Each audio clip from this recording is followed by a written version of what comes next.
दोस्तों, आप भी सोचते होंगे कि पाकिस्तान के अंदर प्रेसिडेंट का क्या काम है सिवाय अपनी सीट पे बैठे रहने के, और सारी जिम्मेदारी प्राइम मिनिस्टर ऑफ पाकिस्तान पूरी करते हैं। पाकिस्तान में पार्लियामेंट में लोग बैठ के क्या करते हैं, सेनेट क्या होता है, लेजिस्लेटिव असेंबली क्या होती है। आज मैं आपको इन सारे सवालों के जवाब दूंगा इस एक video, which is what is the political system of Pakistan. सबसे पहले तो पाकिस्तान की पॉलिटिक्स का जो फ्रेमवर्क या फिर नक्शा है वो पाकिस्तान के कॉन्स्टिट्यूशन से बनाया गया है। मान लीजिए एक घर है और उस घर में किस किस की क्या क्या जिम्मेदारी होगी काम करने की। एक बंदा कानून बनाएगा, एक बंदा खर्चा संभालेगा और एक बंदा उस कानून पे अमल दरामद करेगा। पाकिस्तान एक फेडरल पार्लियामेंट्री रिपब्लिक मुल्क है, जिसका मतलब ये है कि मुल्क के जो भी आइन में चेंजेस होंगे वो फेडरल या फिर वफाकी हुकूमत के हाथ में होंगे, और जो भी अहम फैसले होंगे वो भी वफाक करेगा। जैसे सूबों को कितना पैसा मिलना चाहिए अपने खर्चे पूरे करने के लिए। बाकी जो फैसले छोटे मोटे होते हैं स्टेट लेवल पे वो सब प्रोविंशियल असेंबली करेगी। सारे मुल्क के अहम इख्तियारात जो हैं वो नेशनल कैबिनेट के हाथों में होते हैं। उसकी सरबराही प्राइम मिनिस्टर ऑफ पाकिस्तान करते हैं। नेशनल कैबिनेट का मतलब है कि वो लोग या मिनिस्टर्स जिनके हाथों में अहम मिनिस्ट्रीज होती हैं, जैसे कि वज़ीर आला, वज़ीर दिफा, वज़ीर सेहत, वज़ीर तालीम एंड ब्ला ब्ला। अब जो प्राइम मिनिस्टर ऑफ पाकिस्तान हैं वो सिर्फ इनकी सरबराही नहीं करते, बल्कि वो by cameral parliament and judicature के साथ मिलके भी काम करते हैं। बाई कैमरल पार्लियामेंट का मतलब होता है दो मुख्तलिफ असम्बलीज जो हर सूरत में राज़ी होनी चाहिए जब भी कोई नया कानून इंट्रोड्यूस किया जाए। और इसमें टाइप्स होती हैं। एक होता है अपर हाउस जिसमें सेनेट के लोग होते हैं, और एक होता है लोअर हाउस जिसमें नेशनल असेंबली के लोग होते हैं। ज़्यादा अहमियत अपर हाउस वालों को दी जाती है। पहले आपको इनके बारे में बता दूं, नेशनल असेंबली में टोटल 342 सीट्स हैं, जिनमें से 272 डायरेक्टली इलेक्ट होकर आते हैं पार्लियामेंट में, और 70 रिजर्व होती हैं वुमेन और रिलीजियस माइनॉरिटीज़ के लिए। इसी असेंबली में आपके सारे अहम मिनिस्टर्स बैठते हैं जो पाकिस्तान की तरक्की के रास्ते सोच रहे होते हैं। ये डिवाइड की जाती हैं। मिसाल के तौर पर कुछ पार्टीज़ हैं ए, बी, सी। उनमें से ए पार्टी की 100 सीट्स हैं, बी पार्टी की 12 और सी पार्टी की 160 सीट्स हैं। अब जो 70 सीट्स हैं इनमें डिवाइड होंगी। ए को 10 मिल जाएंगी फीमेल की और 5 मिल जाएंगी माइनॉरिटीज़ यानी कि गैर मुस्लिम्स की। बी को 5 फीमेल और 5 माइनॉरिटीज़ की मिल जाएंगी। सी को 30 मिल जाएंगी फीमेल की और 15 मिल जाएंगी माइनॉरिटीज़ की। इस तरह ए को 115, बी को 22, सी को 205 सीट्स मिल जाएंगी। अब जो ए, बी, सी पार्टीज़ हैं वो अपने हिसाब से अपने पार्टी मेंबर या फिर आम आदमी को ये सीट्स दे सकते हैं। सेनेट एक लेजिस्लेटिव बॉडी है जो मुल्क के कानून बनाने में मसरूफ़ रहती है, और इसके मेंबर बाय इलेक्शन इक़्तिदार में आते हैं।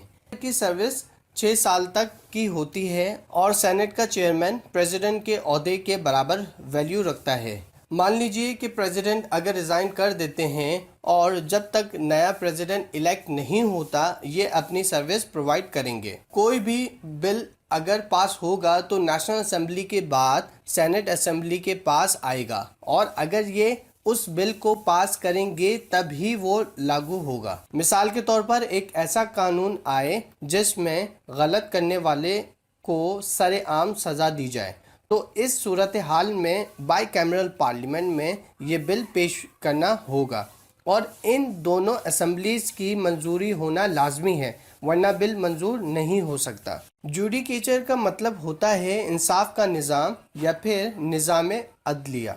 अकॉर्डिंग टू कॉन्स्टिट्यूशन हर बंदा किसी न किसी को पाबंद होगा जवाब देने का, चाहे वो प्राइम मिनिस्टर ऑफ पाकिस्तान भी क्यों ना हो। उसको अदालत जाना होगा। कोई भी गलत फैसले पर अगर कोई गलत फैसला करता है तो हर शख्स कहीं ना कहीं कॉन्स्टिट्यूशन से बंधा हुआ है।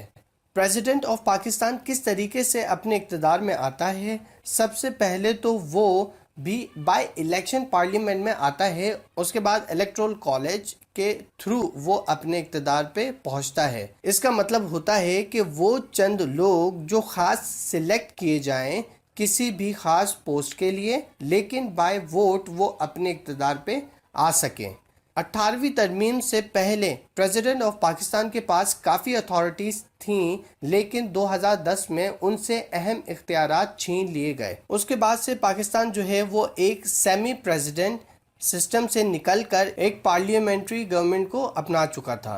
सेमी प्रेसिडेंट सिस्टम से मुराद डेमोक्रेसी है, लेकिन फिर भी मुल्क में एक बंदे के पास अहम इख्तियारात इस्तेमाल करने का हक है। पार्लियामेंट्री गवर्नमेंट से मुराद कंप्लीट डेमोक्रेटिक सिस्टम, जहां अवाम के हर मसले को बयान किया जाए और उसका हल निकाला जाए। अब सदर के पास किसी की सज़ा मुआफ़ करने के इख्तियारात हैं और किसी की फांसी की सज़ा बढ़ा सकते हैं, और अगर कोई बिल मंजूर होता है तो उस पे साइन करके मंजूर करने के इख्तियारात हैं। सारी अहम पावर्स जो हैं वो प्राइम मिनिस्टर ऑफ पाकिस्तान के पास आ गई हैं। आसिफ अली जरदारी ने 19 अप्रैल 2010 में पाकिस्तान की हिस्ट्री में पहली बार डॉक्यूमेंट पे साइन करके एक प्रेसिडेंट ऑफ पाकिस्तान की पावर्स को मखसूस कर दिया था। 2000 से 2009 तक प्रेसिडेंट ऑफ पाकिस्तान जो हैं वो चेयरमैन थे सिक्योरिटी ऑफ नेशनल काउंसिल के, जिसके पास ये हक था कि वो न्यूक्लियर और हसास चीज़ों पर जो पावर उससे लेकर प्राइम मिनिस्टर ऑफ पाकिस्तान को दे दी गई। पाकिस्तान के प्रेसिडेंट होने का क्राइटेरिया भी बता दूं, क्या पता कल को आप भी पाकिस्तान के प्रेसिडेंट के लिए खड़े हो सके। नहीं, मतलब किसी का भी इरादा हो सकता है। नंबर 1, वो शख्स पाकिस्तानी शहरी होना चाहिए, मतलब है आम आदमी होना चाहिए। अगर वो सेनेट या नेशनल असेंबली का मेंबर है तो उसको रिज़ाइन करना पड़ेगा और फिर प्रेसिडेंट की पोस्ट के लिए इलेक्शन लड़ना पड़ेगा। नंबर 2, वो मुसलमान होना चाहिए। नंबर 3, कम से कम उसकी उम्र 45 साल होनी चाहिए। नंबर 4, इलेक्शन में खड़े होने के लिए अहल होना चाहिए।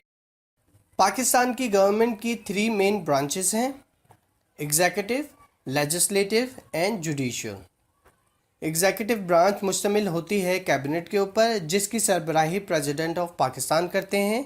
लेजिस्लेटिव ब्रांच बाईकैमरल पार्लियामेंट पे मुश्तमिल होती है, जिसका मतलब मैं पहले भी बता चुका हूँ। जुडिशियल ब्रांच, इस ब्रांच में हर किस्म के लीगल और illegal action according to constitution of Pakistan देखे जाते हैं और सच और गलत का फैसला किया जाता है सबूत की बुनियाद पर।